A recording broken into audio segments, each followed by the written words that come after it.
And oh my goodness, for a movement that's only about equality and isn't blaming of men. They name the force for evil after men and the force for justice after women. And this being a movement is very, very, very concerned about the implications of language. So concerned that if you call a firefighter a fireman, it will discourage little girls from aspiring to be firefighters. And sometimes discourage grown women from aspiring to be firefighters, right? By calling them firemen. But we can call the force for all oppression, we can call that essentially men, patriarchy, right?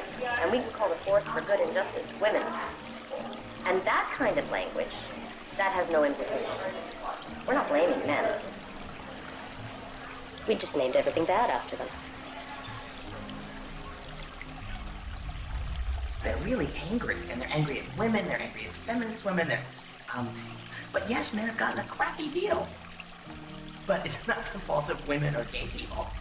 When feminism says that they have no part in any of this, I think they're not being honest about it. I don't blame feminism for all of it, but I think they've had a role in it.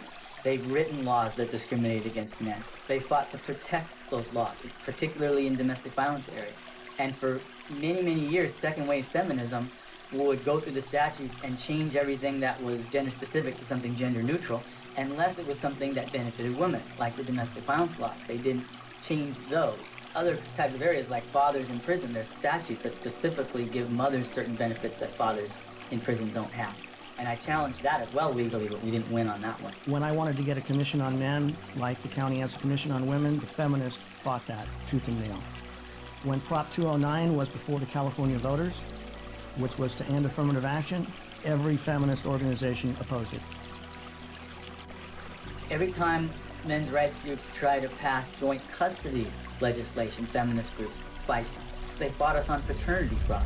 The biggest opposition that I have faced has been from the radical feminists that said, we don't want truth to be the standard, because if we did, they wouldn't oppose automatic DNA testing at birth. And in countries like France, they're saying, well, DNA should mean do not ask, because it's now illegal to even get a test, and if you get a test without the mother's permission, you will be criminally prosecuted. In Sweden, they tried to create a man tax. In India, the men's rights movement is trying to get the rape laws to include male victims, and the feminist groups apparently are fighting that. I'm not saying all feminists are this way, but I think the ones who are affecting public policy, who have the lobbying power, I think they are. If you just look at their actions, they don't want equality for women. They want special privileges for women and girls. And even though they know in a lot of areas men do not have equality, they are silent.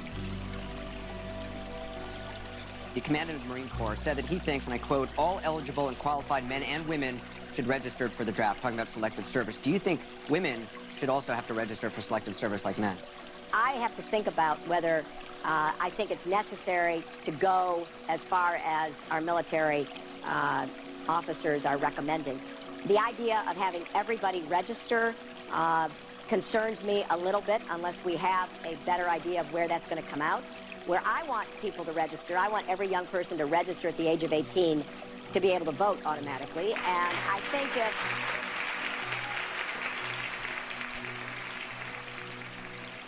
what's the motivation? People don't ask, what's the motivation? Do we need a men's rights movement? No, we need common sense. You know, but if there's going to be this women's movement, and this is the movement that's going to do all these things, then maybe we need a counterbalance. We call it men's rights movement, or men's movement. I hate to see either one of them. I think it's a shame. I think it's destructive.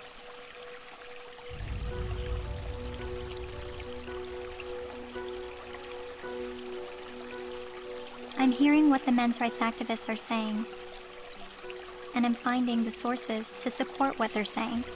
Men are just as likely to be victims of intimate partner physical violence. Men have little to no control over their parental destiny, especially when he's tricked into fatherhood, or he's raising a child that he later finds out isn't his. The sentencing disparity between men and women is 6 times larger than the sentencing disparity between blacks and whites.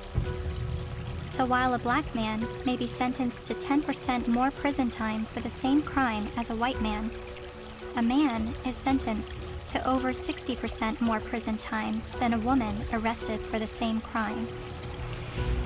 Boys are falling behind in education. They are enrolling at lower rates and earning less college degrees.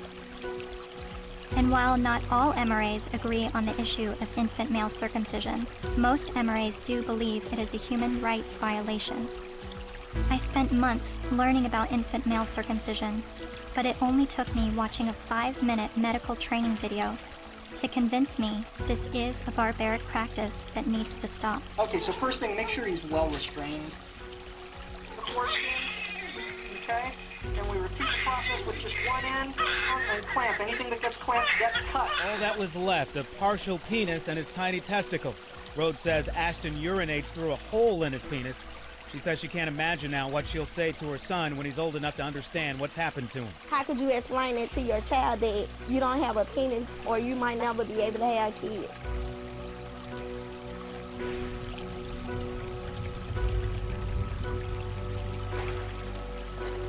Yes, men are the majority of workplace deaths and injuries, war deaths, suicides. They have a shorter life expectancy. Warren Farrell makes the argument that prostate cancer and breast cancer mortality rates are similar, but funding disproportionately supports breast cancer research and awareness over prostate cancer. The red pill is about looking at these issues in an honest way, even when it's uncomfortable. And these things are uncomfortable, but without the willingness to set aside the programming and to set aside the false beliefs about what power is and what women are and who women are. Part of what we do is a pretty serious critique of both sexes. It's brutal, but critiquing the sexes is a real valuable thing. Feminists don't want you to do it, though, unless you're portraying women as victims and men as perpetrators. The red pill is about understanding men and women, like everything else in life. It's a mixed bag. You've got victims and perpetrators on both sides of the fence. And that's all. It's real simple. It's just not easy.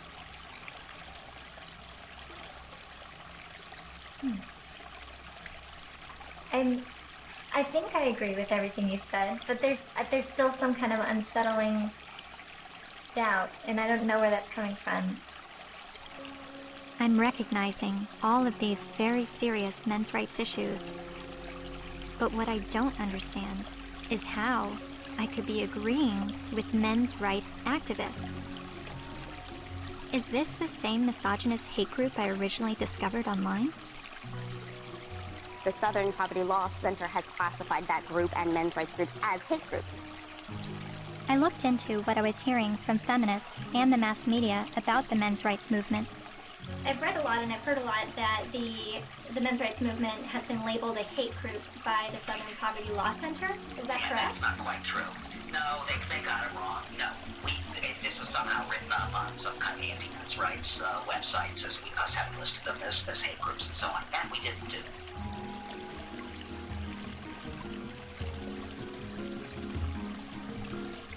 He wrote a piece declaring the month of October to be Bash a Violent Bitch Month. I mean, literally to grab them by the hair and smack their face against the wall, he wrote.